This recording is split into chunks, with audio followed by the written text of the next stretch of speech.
Om Namo Bhagavate Vasudevaya. Om Namo Bhagavate Vasudevaya. Om, I bow to the Lord Vasudeva. Joy to you, friends. I've read you chapter 40, stanza 40. I might as well read you 41, although it says just about basically what I've said before already. 41, in this yoga, there is only that one direction with no polar opposites.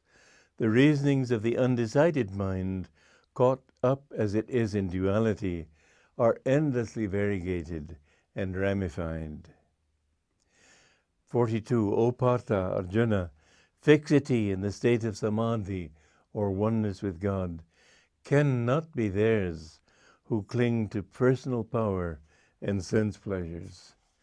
Those whose discrimination is blunted by the specious promises of teachers who, ignorant themselves, promise heaven as man's highest reward, imagine that nothing higher exists. Well, this is the teaching that we've got to go beyond this thought that many people, they think, well, I'd rather just climb a small peak. I don't want to go all the way to the top of Mount Everest. And so they climb a little peak of truth and they think, well, I've got what I want. Sooner or later, they will find that they aren't yet happy. There is something in the soul that keeps pushing you onward and onward. Ramakrishna had a beautiful image on that, in which he said that a huntsman who went into the forest to get wood met somebody coming out of the forest and said, if you go a little farther, you'll find silver. And the huntsman thought, well, that might be good. So he went in and found a lot of silver, and he brought that out and was able to get a good house and a good clothes for his wife and different things like that. And he did this for a while, and somebody coming from deeper in the forest said, well, that's not enough. If you go in deeper, you'll find gold. So the hunter went in farther, the woodsman went in farther, and he found heaps of gold. And so things were even better for him. And they kept saying, well, then you'll go deeper, you'll find rubies. And he found it was so. Finally, you'll find diamonds. And so the search for truth is never satisfactory until, as Yogananda said, there's no end to evolution, but you go on until you achieve endlessness. Endlessness means you become everything and you know everything. And I had this very interesting repartee, you might say, or a discussion, change of thoughts with Master, when you remember that account in which I talked about how a disincarnate entity tried at one time to gain possession of me. And I asked Master about it the next day.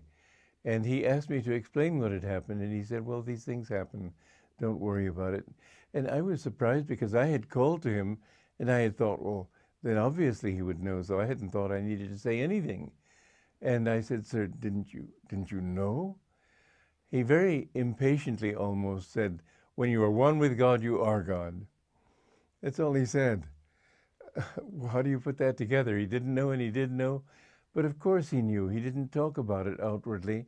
But there also, in keeping this little ego going of a master, he's inwardly one with God, but outwardly he's not thinking about all the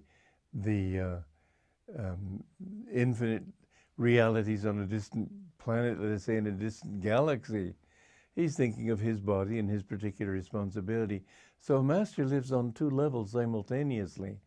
And on the human level, he was asking me, but inwardly it was my contact with his soul that responded. There was a very interesting story of a woman, a disciple of a guru, who decided to go and see her guru. And she came to a river that was in spate, and she was so determined to go across that she went into the water, but the water was too strong, and it started to take her away, and she was in danger of drowning, when suddenly her guru appeared before her and took her hand and led her across to the other side. And when she looked for him, she couldn't find him. But when she finally reached him at his ashram, she thanked him for saving her life. You know, he didn't know about it. He said, what do you mean? What are you talking about?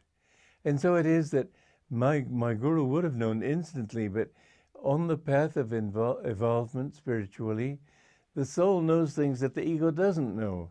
In the case of my guru, he did know, but in the case of a less fully enlightened person, he might not know, but the soul would know. Many times I've found that I will tell people things in dreams that I have meant to tell them, but I haven't had the time or the opportunity to tell them. And they tell me, well, you told me this in a dream. I didn't know about going to them in a dream, but they had that dream. This has happened on quite a few times, to the point where I know that there's got to be some truth in it, that my soul knows things that my ego doesn't know, and does things that my ego doesn't do. We must understand, therefore, that even in our ordinary egoic and unenlightened state, where we don't meditate and are just living for pleasures, there is within us the potential for understanding everything. When Yogananda was the headmaster of the first school he founded in Ranchi, Bihar, it was Bihar at that time, there he had a pet deer. And this deer one time became very ill, and it died. And Master was praying for the deer. It hadn't died yet, but Master was praying for the deer to be able to live, because it was very dear to him as a human being. And the deer appeared to him in a dream and said, "Let me go, you're holding me back from my evolution. I'm ready to go on from this body to another body and to keep evolving." And so Master let the deer go mentally, and the deer in its physical form came and collapsed at his feet, as if kneeling at his feet. But the soul knows everything, even of that deer. It knew that it needed to evolve. It needed to, the vehicle through which it was expressing in this world needed to grow to the point where it became completely self-conscious. And so some people think, well, I'm perfect, so what does it matter what I do? But there is a level of truth within them, but the mafioso doesn't know that level. The butcher doesn't know that level. People who are living in immersed and drowned in Maya don't know that level. God in them, the God within them does know it, but they don't know it. So we have to get this understanding by realization and not just by dogma. And in this chapter of the Gita, it speaks of those lesser teachers who will tell you, oh, the truth is just going to heaven and having wings and flying around and being happy. Truth is much more than that. Even the astral plane is not the final plane. There's a higher plane than that, the causal plane, where souls live only in ideas. This universe is so vast, all one can do is bow before it in utter awe. Joy to you.